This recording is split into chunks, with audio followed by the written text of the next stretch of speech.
तो रुको जरा, सब्र करो।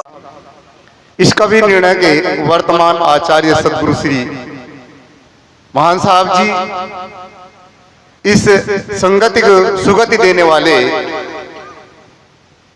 हमारे परम आदरणीय श्री बना साहब जी, मंच पर उपस्थित सभी वीतराग गुरुजन, सुदूर से पधारे सत्संगी बंधुओं, भक्तमती माताएं बहनें, अभी आप लोग अनेकों महापुरुषों के विचारों को जीवन के अनेकों पहलुओं पर सुन रहे थे। सज्जनों, आप थोड़ा चिंतन करें। जब से आदमी सुबह से उठता है और शाम तक, जब तक अपने बिस्तरे तक जाता है, और जाता भी कैसे है, जब ये थक जाता है। इस संसार में बिना कारण के कोई कार्य नहीं होता है। इस प्रकृति की एक सुंदर व्यवस्था है। आप लोगों ने अभी सुना कि आदमी वासनाओं से बंधा है, आदमी भ्रम पाखंड से बंधा है, आदमी कामनाओं से बंधा है, पशु पक्षी नहीं बंधे। क्योंकि सज्जनों, आदमी की समझ में जब तक ये बात नहीं आएगी कि प्रकृति की व्यवस्था क्या है, बिना कारण के कभी कोई कार्य नहीं हो सकता है। और आदमी जितना समझदार है, इसके इतर दूसरा प्राणी कोई समझदार भी नहीं है। आप जरा विचार करें, आदमी भगवान का सहारा क्यों लेता है? सदगुरु कबीर साहब के दृष्टिकोण में केवल दो ही बंधन है जिसमें पूरा संसार बंधा हुआ है। एक बंधन है खानी जाल का बंधन, जिसे हम लोग वासनात्मक नाम से जानते हैं। दूसरा बंधन वाणी जाल का बंधन है, जिसे हम ईश्वर परमात्मा अपने से परे कोई भी शक्ति का अपने आप पर आरूढ़ करके मान लेते हैं और उसकी स्तुति प्रार्थना करते हैं, उससे सुख संपत्ति चाहते हैं। ऐसा क्यों?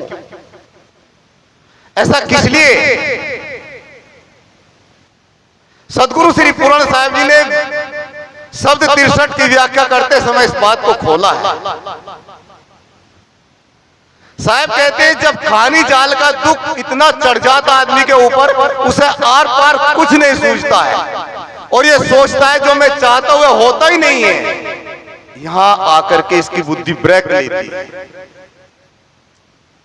यहां आकर के आदमी अपने को सरेंडर करता है, दूसरे को, अपनी शक्ति सामर्थ्य को भूल जाता है और फिर ये कल्पना पर सवार होता, फिर सोचता है मेरे बनाए कुछ बनता नहीं, मेरे किए कुछ होता नहीं, ऐसा क्यों हो रहा है, इसका कारण क्या है? तो फिर कारण में सोचता है कोई ऐसी शक्ति है, और उस शक्ति के गुलाम बड़े बड़े पढ़े लिखे डॉक्टर, इंजीनियर सब लोग होते हैं। समझ में नहीं आ पाता क्यों? क्योंकि सब लोग उस रोग से ग्रस्त हैं, रोग की बीमारी को नहीं समझ पा रहा, और आदमी न समझने के कारण एक नई दूसरी बीमारी को जन्म दे देता, एक मानंदी को जन्म दे देता है, और वह मानंदी उसके पीछे घूमती है। इसलिए सज्जनों, आदमी को अपना विवेक जागृत करना चाहिए। जब तक आदमी अपने विवेक को जागृत नहीं करेगा, तब तक उसका बंधन कोई भी नहीं छुड़ा सकता है। अपनी स्वयं की आंखें चाहिए। एक कहानी मैंने पढ़ी थी, मैं उसको बता देता हूं। एक बार की बात, एक गांव का जाना माना आदमी था, प्रसिद्ध आदमी था। उसके 5 बेटे थे, 5 शादीशुदा थे। उसके सामने कोई बोलने की हिम्मत नहीं रखता था, क्योंकि आदमी का अहंकार कोई कम थोड़ा होता है। आदमी की अपनी सोच और अपनी समझ कम थोड़ी होती है।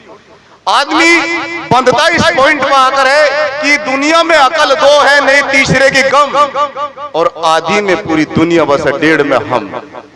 तो जाए किसके पास? संत गुरु के पास तो कोई बहुत जिज्ञासु व्यक्ति आता है। एक व्यक्ति ने उसको कहा, दादाजी आपकी आंखें कमजोर हो गई है, जरा आप ऑपरेशन करा देना। ये एग्जाम्पल है, उदाहरण है केवल हम लोग को समझने के लिए।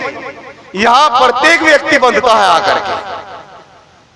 अब हुआ यूं, उसके बाद ठेस लगी, उसने जवाब दिया, जानते हो मैं कौन हूं? मेरे 5 बेटे हैं, 5 बहुएं हैं।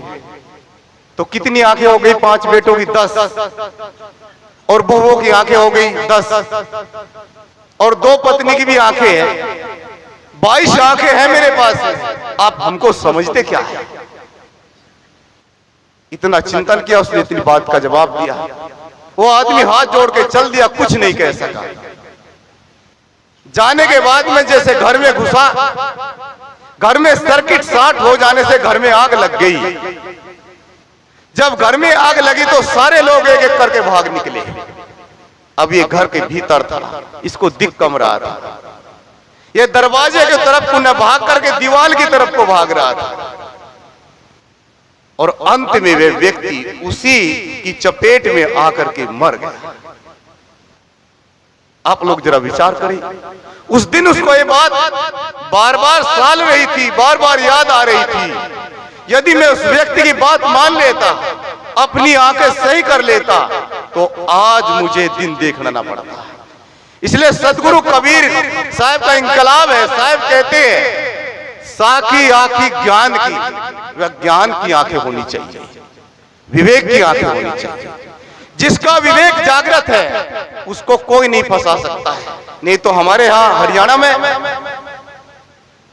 रामपाल का इतना दबदबा था, लोग इतना दबदबा मान रहे थे कि हरि ही उतर गया हरियाणा में, और अभी भी कम नहीं भीड़ लगती जाने वालों की।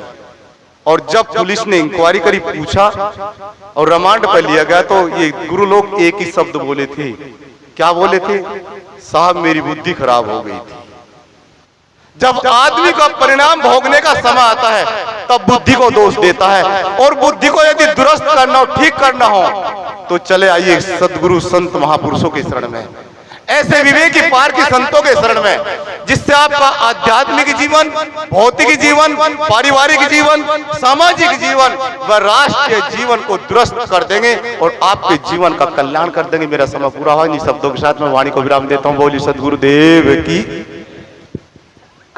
माइक यहाँ सतपाल साहब जी के पास रखा।